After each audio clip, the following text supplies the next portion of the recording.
Yo, sa pusinerong maglulupa, paano ba gumawa ng beef gulas? Let's go! Wow!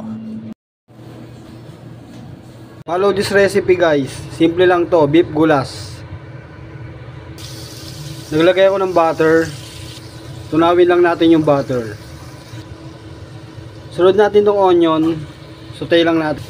Saute lang natin yung onion. Sunod natin yung garlic. Sunod natin tong beef na pinakuluan ko na to.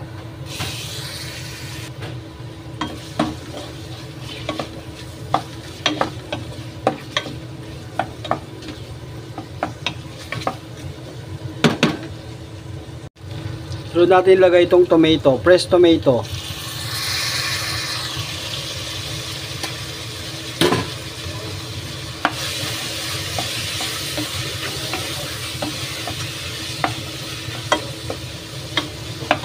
Dudurugin lang natin yung tomato. Sunod natin lalagay itong paprika, smoked paprika.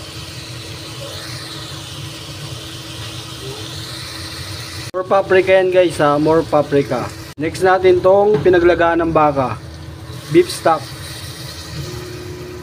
Lagay tayo ng black pepper ground. Lalagay tayo ng pinch of salt. Takpan lang natin. Buksan na natin after 2 minutes. Oh, yan na siya. So okay na yan, lalagay na natin yung mga gulay-gulay. Lalagay natin itong carrots. Sunod ko itong potato.